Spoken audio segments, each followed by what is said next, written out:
Hello, this is a video on the 65 Mustang A-Code Fastback GT that I have listed on eBay. I got a lot of questions about the body and mechanical aspects of the car, so I thought I would make this short video and kind of give everybody an idea of what it looks like. A better idea than the pictures do. I'm going to go around the body panels first real quickly, and then I'll get underneath it and show where the rust is, and I'll show the interior and we'll start it up. This is the back, obviously, of the car. Pretty decent shape through here. I didn't find any rot around the window here, and this chrome molding is in excellent shape. In fact, all the moldings on the car are real clean and dent-free. The glass is also in real good shape. No scratches at all on the windshield from the wiper. They're all clear. Back window is also clear. Previous owner told me the car was garaged in the 80s, which I can believe by looking at the glass on the car. Because a lot of times, you know how that back window will get winter scrapes on it from people using scrapers. That's the passenger side window, nice and clear. As far as the body goes, the trunk lid is nice and solid. This is the quarter that was changed. Looks like they did a partial quarter on it, and it wraps into the door here. Now this quarter will need some body work on it. Has a line along the top that will need to be worked where they had welded it to the car. This door is in good shape. It's got a small spot at the bottom. Still has the original ID tag. And this fender is original fender to the car, I believe, because of the date on it. There is a stamp on it. I'll show you in a little bit. That predates the build of the car only by about a week. That's the rust spot on there. The car does have a set of 4 BF Goodrich radial tires, and they all are brand new. This is the fender on the passenger side.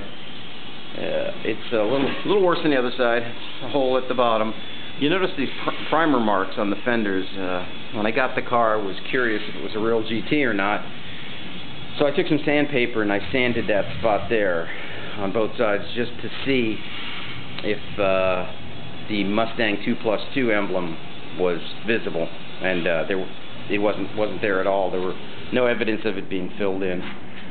This is the passenger side door.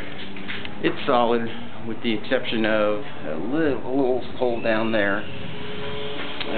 The roof is in good shape. Not a lot of major dings or damage in the roof. And once again, this chrome is just in perfect shape around here. No dings at all, dents. This is the quarter that will need to be changed. As you can see, it's rusted through at the bottom and towards the front.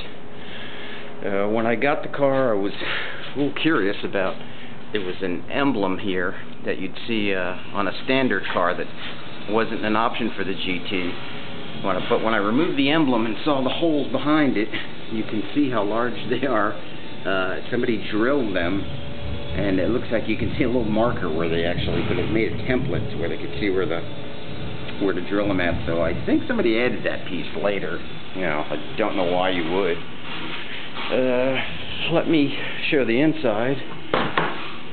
The door's shut real nice. As you can see, the lines on the doors are in real good shape. The cowl on the car does not leak at all. It's very solid.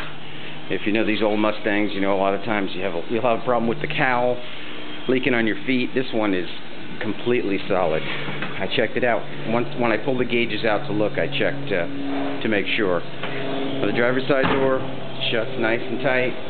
Glass is even aligned well, and no complaints about the body panels on the car. They do line up well. You can see the pony interior, original headliner. The plastic pieces in the back are in good shape. There's no cracks anywhere that I can see. No speaker holes cut in the tray, in the package door. Lights both work on both sides. when I pull the gauges out, I did notice that all the wiring inside there is original. Hasn't been hacked into, no wire nuts, nothing like that. It's all original wiring back there. Just plugs in and unplugs. It has the original AM radio that was working when I got the car, but I took the dash pad off in the interim and pulled the speaker out, so it doesn't work right now, but it has the factory plugs where it plugs into the harness. There's no wiring in there, electrical tape or anything underneath. Glove box door. You can see the glove box lights up when you open it. Let's start it up.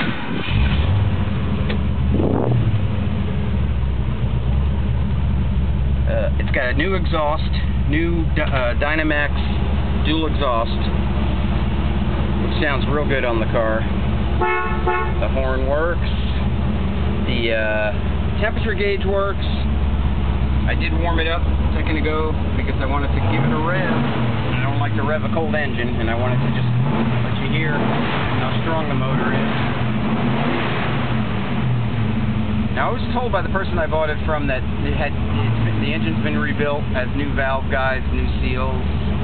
I don't have anything to prove that, so I'm just going to have to take their word for it. But as you can see, the car is running now. No smoke at all out the back.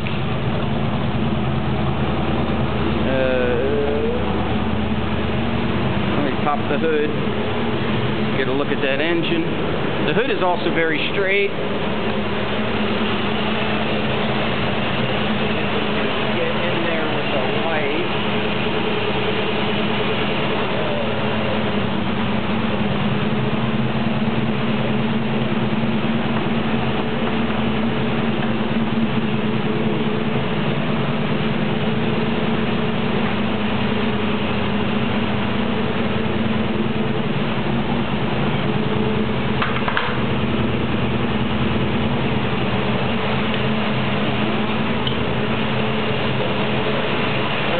The original valve covers on it, as you can see. Sorry about the video being dark.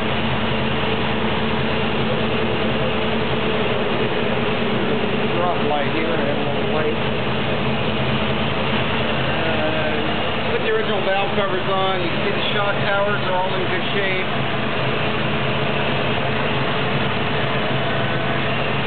The heater hoses are hooked up, and the heater does not leak. The heater core does not leak. That's why I hooked the hoses up. We'll check inside. I'll show you what I mean. It's got a new radiator. Let me shut the car off. You'll be able to hear me a little bit better.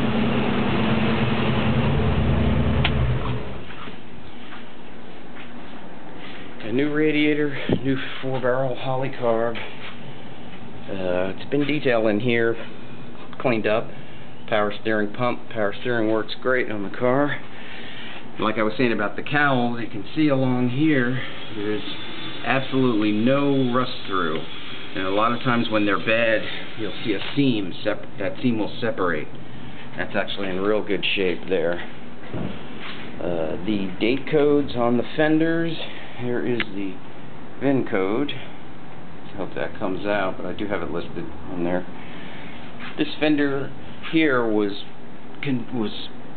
built on 4/19, and this one was on 4/14, and the car itself was actually constructed on the 26th, which would make those within the right date for the car.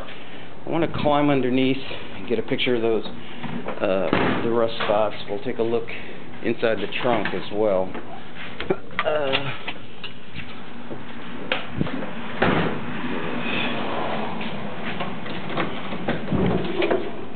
There's the console for it. It's a full console. As you can see, it's in good shape.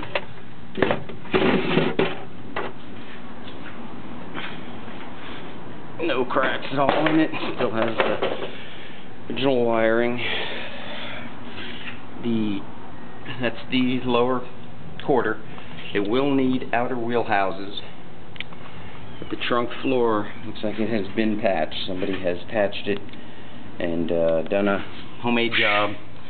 as far as trying to take care of it. Now this can be stripped. The outer wheel well also on the driver's side will need to be replaced. The inners seemed solid. The front of the trunk in front of the gas tank seems solid. I poked it with a screwdriver and couldn't find any weak spots. The floors, as you can see, there's a patch there, and the back seat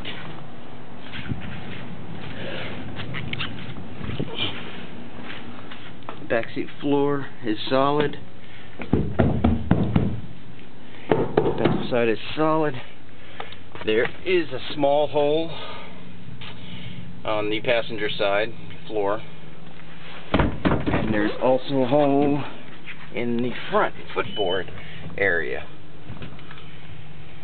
These could be put in with partial patches. Depends on what extent you're going to go with the car as far as restoring it. Could be fixed up as a driver. Not too much work. Structurally, the car is sound. You can see the wiring for the